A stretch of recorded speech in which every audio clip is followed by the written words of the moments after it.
Welcome to Fangirl Football. I'm Judy. I'm Tiffany. And I'm Lauren.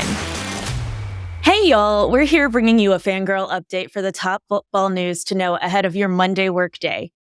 Let's kick off with teams that have started 2-0. So these are teams that are having a great season so far. The Tampa Bay Buccaneers, the Buffalo Bills, the Seattle Seahawks, Minnesota Vikings, New Orleans Saints, LA Chargers, and the Kansas City Chiefs. Judy, any surprises for you there? Yeah, a bunch of these are surprises, actually, for me. I am surprised that the Seahawks started 2-0. But the biggest one, I think, surprising me is the New Orleans Saints. And we'll get to that game in a little bit that happened this week. But I am stunned that the New Orleans Saints have started 2-0. It's a big surprise, big shock for me, as well as the Los Angeles Chargers and the Pittsburgh Steelers. It's like half this list surprises me. Anyhow, I feel like the Chargers, I can still knock down a little bit because of who they were going up against. But the New Orleans Saints and the Tampa Bay Buccaneers, and especially the Minnesota Vikings, I think we had all written them off after all the curse early on. That's true. 2-0 with one of those against San Francisco. Who knew? Yeah, this whole list is almost stunning, other than the Kansas City Chiefs. So let's look at the teams that started 0-2. Teams that started 0-2, New York Giants, Carolina Panthers, Cincinnati Bengals, Baltimore Ravens, Denver Broncos, the Los Angeles Rams, and then most of the AFC South, which is the Jacksonville Jaguars, the Tennessee Titans, and the Indianapolis Colts. Who surprises you on this list? Or who did you expect?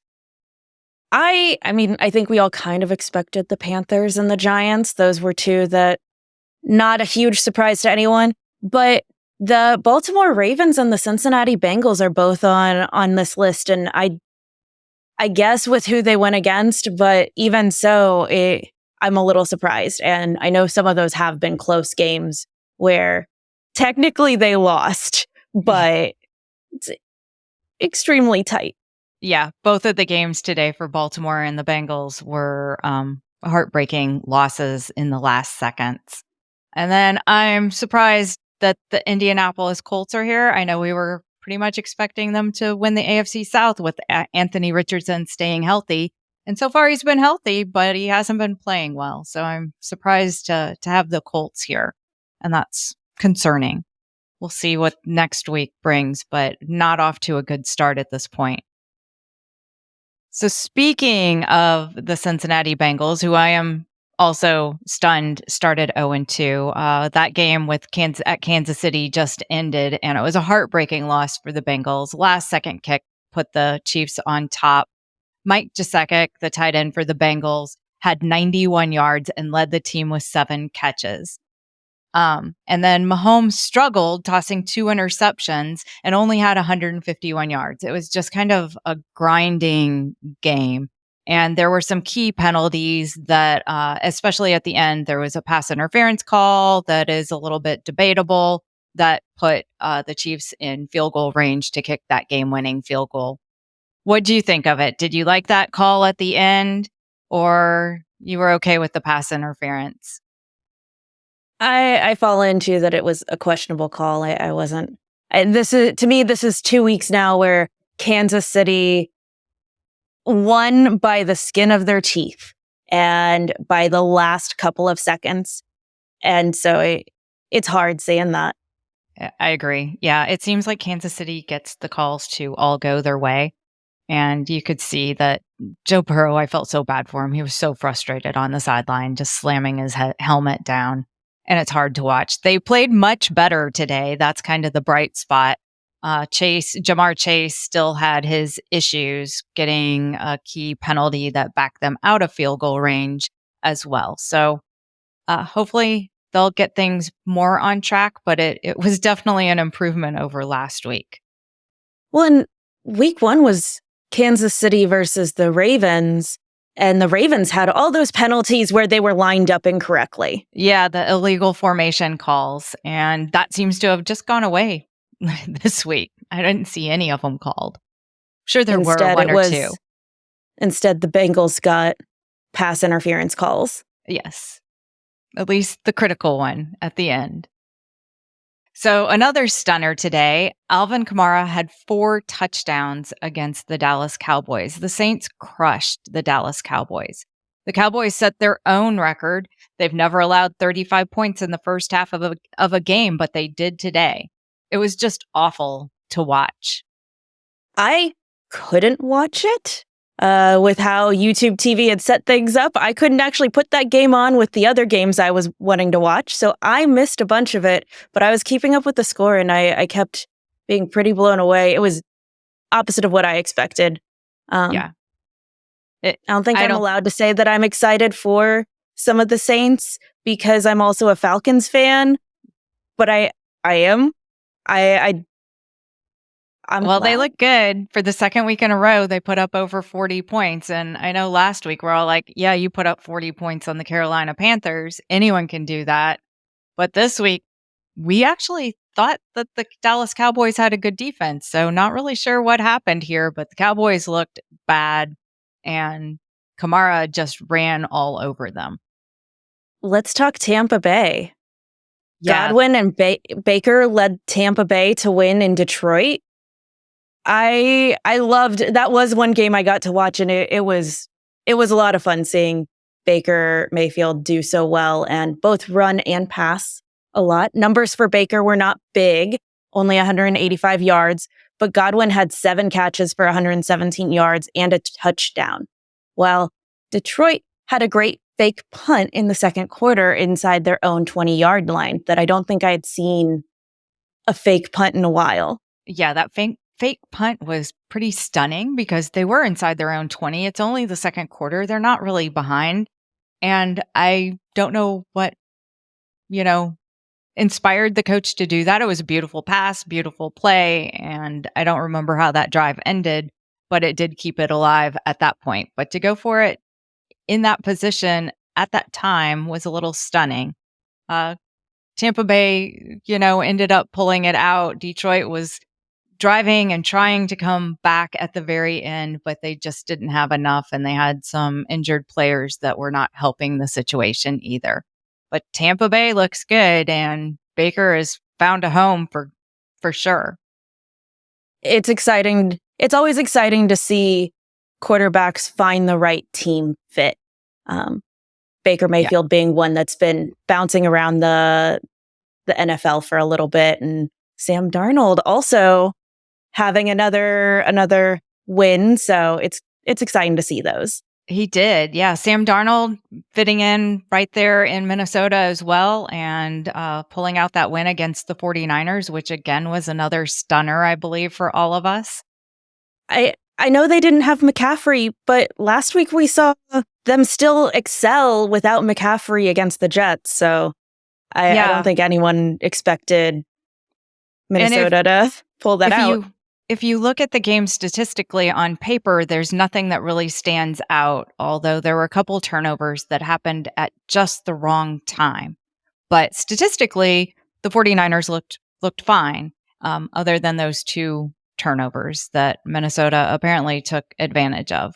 Anyhow, speaking of somebody, a first-round fantasy draft pick that showed up today that didn't in the first week, we've got Marvin Harrison Jr., and he showed up today to claim his top draft spot for sure. He had 4 catches for 130 yards and 2 touchdowns for Arizona and a long one of 60 yards. These passes at the very beginning of the game just set the tone, and they killed anything that the Rams had going. And it was right at the beginning. The Cardinals were just right off to a big lead, and it was fun to watch. It was fun to see him have the big passes and the incredible catches, and I loved watching this game. I think I saw somewhere that Kyler Murray said about the last game where Harrison hadn't gotten a bunch of targets or passes, that he didn't choose and come up with the plays. So I guess the coach listened to everyone complaining this week and gave Harrison Jr. all the targets. Well, they didn't have to do a whole lot after they went up pretty well. So he didn't get too much after that. They started running the ball, just trying to end that game that they were just dominating. But it was fun, and I appreciate the coach, involving him in the game and letting us see exactly how good he is and how much fun this is gonna be to watch him. And Kyler Murray, man, can he keep a play alive and get away from everybody? He was so much fun to watch. I'm looking forward to more of the Kyler Murray and Marvin Harrison Jr. show. Well, let's talk some not as great news. There was the Baltimore chain gain injury. So, for those who don't know, the chain gain is the group of people who are moving those pillars, the bright orange pillars, and that chain in between them that mark like where the downs are. And a member of the chain gain collapsed. The game was stopped as medical ran over immediately and rendered aid that included chest compressions. The person was doing well and was sent by ambulance to the hospital. And yeah, if you're going to have a medical emergency, the sideline of an NFL game is usually the place to do it with how many people are there who can provide instant help. Exactly. Yeah. They were there within seconds. And I wonder if it had happened anywhere else, if, he would have been okay. But we don't have to wonder. He is.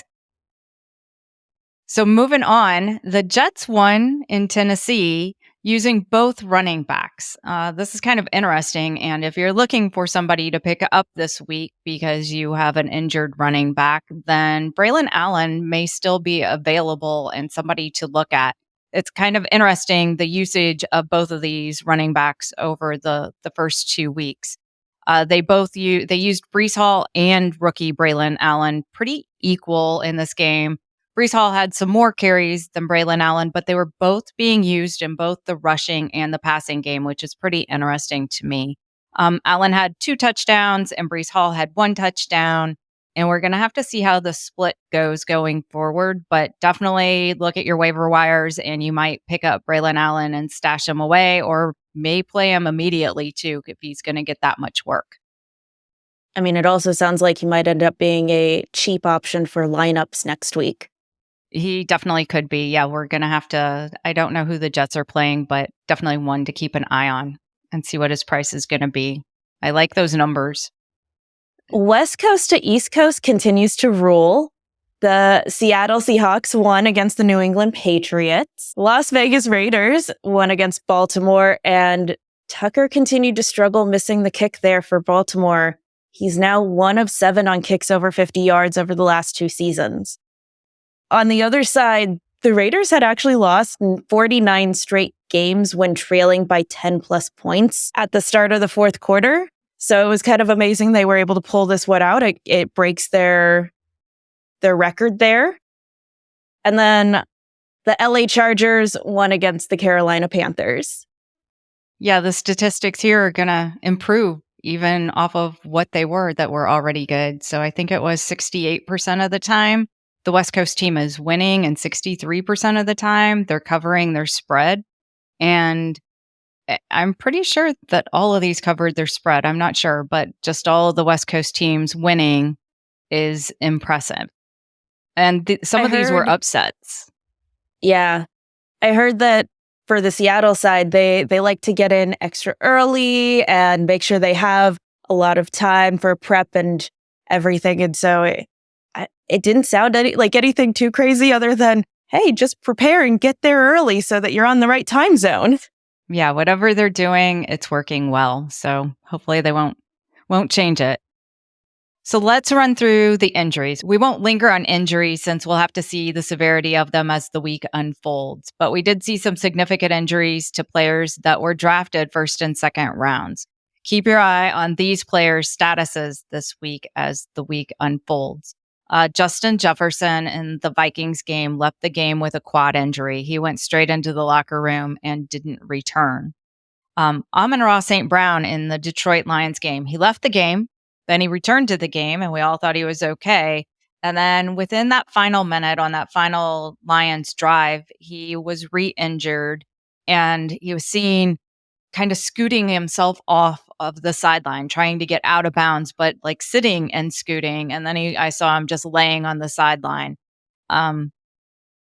He couldn't help them in that final drive. So we'll have to see how he's doing. It's it looked like an ankle injury. Cooper Kupp left with an ankle injury and he didn't return. George Kittle had an IV during the Vikings game, but he played on. And this was a dome, so it's not heat related when the 49ers were struggling and he had his IV. So I don't know if he was, dealing with an illness. He was most likely dealing with an illness there, but something to keep note of. But he did play, so it's probably going to clear up this week. Others that left but did return that we just want to keep our eye on, Isaiah Pacheco, the running back for the Kansas City Chiefs. He left near the end of the game and he was not involved in that final drive. It was during that final drive, I believe, that he ended up leaving the Kansas City game. And that too looked like some kind of lower leg injury where he was rolled up on. Justin Herbert left the game briefly in Carolina. It looked like a head injury, but he was checked out in the blue tent and he came right back in. So he should be fine, but we can keep our eye on him. Rachaad White, the running back for Tampa Bay, left and didn't come back in that Tampa Bay and Lions game. Deebo Samuels with the 49ers left the game briefly, but did return. And then Jacoby Brissett, the quarterback with New England Patriots, left the game. He was hit pretty hard and it looked like he hit his head, but he ended up playing the rest of the game and was okay, but we'll keep an eye on that. Definitely things to keep an eye on. Who knows? Maybe we'll have more details by early tomorrow or midday on Monday, or probably pretty quickly here for some of these. But it was an eventful Sunday with a lot of games being either a lot closer or a pure upset than I think either of us were expecting. I expected a lot of one-sided games, but ended up with some good football. I expected some one-sided games, but some of them went the other side, like the New Orleans Saints and Dallas Cowboys, which was a big surprise. But yeah, we had a few one-sided, but mostly we had some really competitive games that went right down to the wire. It was a good day. I can't wait for tonight's game, the Sunday night and the Monday night game. And join us in our free lineups contest. The link for Monday night is in the description.